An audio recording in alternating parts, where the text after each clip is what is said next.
real genesis of the cocaine era in America long predates Operation Condor's official inception in 1976. It goes all the way back to January 1st, 1959 in Havana, Cuba, when the revolutionary forces of Fidel Castro seized total control of the island just 90 miles from the American coast.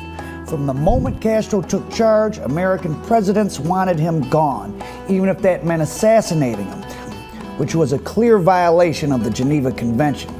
First it was President Eisenhower, then it was the Kennedy brothers. Whatever his reasons, Castro stirs strong feelings of anger against the United States.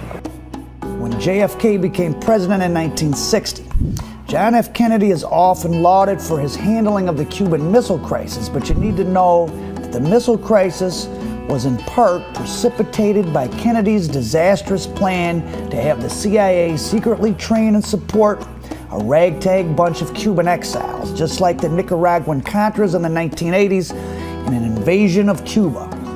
The Bay of Pigs, as it came to be known, was a debacle. About 1,500 Cuban exiles landed and began to fight, but it quickly became obvious to the rest of the world that the U.S. was supporting them. In embarrassment at the illegal action, the skittish President Kennedy pulled American military air support from his Cuban allies, and they were quickly defeated and imprisoned by Castro. Fending off the United States made Fidel tremendously popular and cemented the bonds between Cuba and the Soviet Union. For the next 30 years, American intelligence engaged in various conspiracies, even involving the U.S. Mafia, to kill the cigar, his CIA nickname. News Secretary Haggerty announces a break in diplomatic relations with Cuba. There is a limit to what the United States in self-respect can endure. That limit has now been reached. I am to this day absolutely convinced that we drove Fidel Castro into the arms of the Russian bear because he was frightened that we were going to murder him and destroy his new Cuba, and he was absolutely right. They all failed. Over the last few years, the FBI and CIA have been releasing declassified documents that prove that these plots really did exist, and they really did involve the Mafia. As an interesting aside, Lee Harvey Oswald, JFK's assassin, was mixed up with the Cuban exile movement to overthrow Castro. He was even filmed passing out leaflets for the anti-Castro group Fair Play for Cuba by the FBI in New Orleans just a few months before he sniped Kennedy. This is important for our study here because of the tremendous involvement of the same Cubans trying to kill Castro in the South American drug smuggling business, protected, of course, like the Contras would be in the 80s, by the Central Intelligence Agency.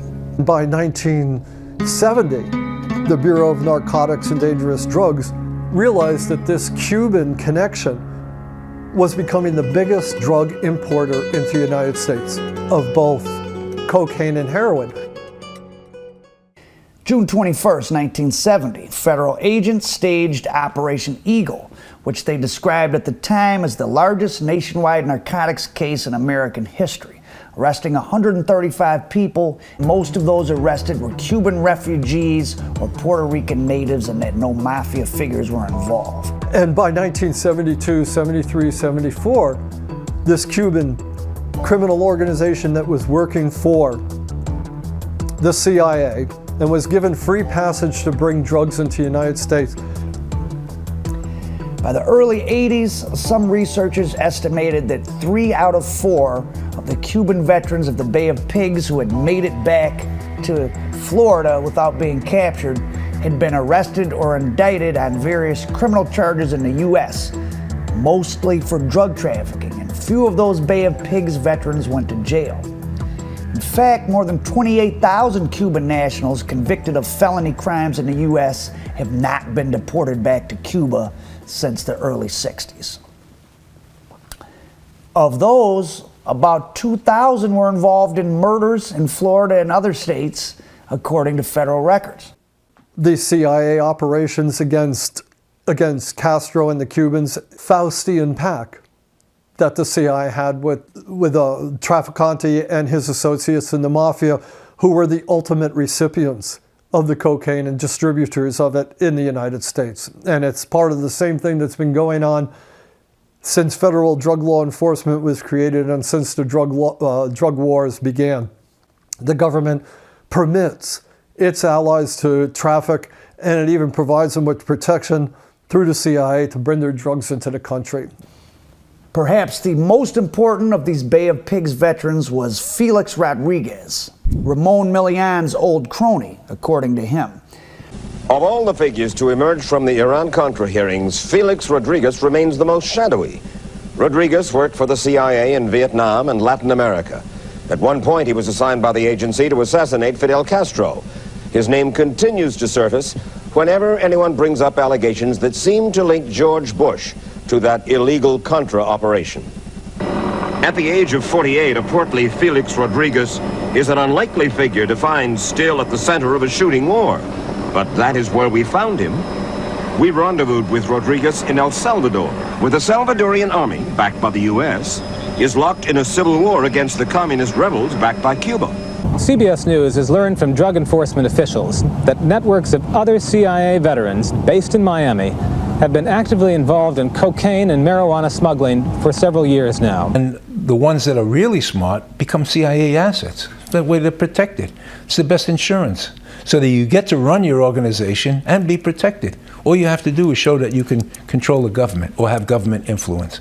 In a separate narcotics case in Florida, the crackdown involves defendants with old links to the Central Intelligence Agency. One of the traffickers is a pillar of Miami's Cuban community.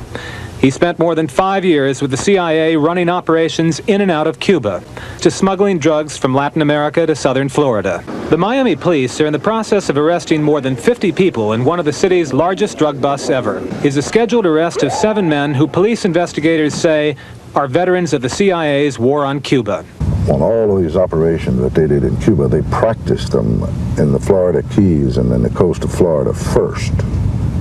Rodriguez, by his and the U.S. government's own admission, was sent to Bolivia to aid in the hunt for Che Guevara. For those of you who only know of Che from t-shirts worn by rich capitalist celebrities, he was Fidel Castro's closest associate once upon a time. But not long after Fidel came to control Cuba, Che was deemed too radical for the revolution, and he spent the last part of his life moving around various third world countries, adventuring and trying to foment revolution. Felix Rodriguez was there when Che was executed, and rumors around Miami is that he kept one of Che's hands or several fingers as a trophy, which he would show off. It was very challenging when they mentioned that Che Guevara was there. He was an assassin, he was an adventurer, he was an individual who had very little regard for life. He enjoyed killing people.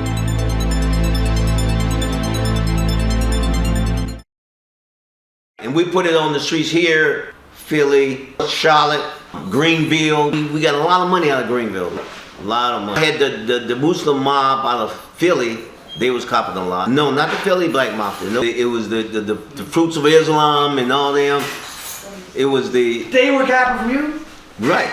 At one time they was coming from me, from Philly. In fact, the Philly guys was one of the ones sometimes would take my family when I was on the run up to Ann Arbor for me to see them. One of the Muslims was my best friend. Was that like Sam Christian or Ron? No, it was that group. He was in that group. Okay. Somebody. But I didn't want to mention no names, though. I don't know. Yeah. But he was in that group. In 1979, the DEA compiled its first internal list of top 10 traffickers in all of North America. Only one African American was on that list. His name was Reginald Doc Davis of Detroit, Michigan. The YBI, they used to bring us $1 million a week, and the ponies would bring $1 million a week.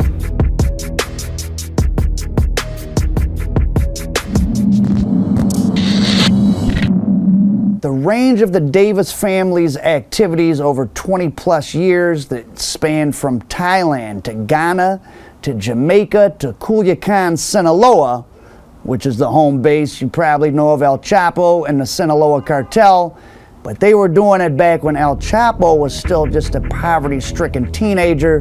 Reginald Davis would come from Detroit and fly his single propeller plane right into Culiacan in the mid-70s. See, back then it was called Mexican mud.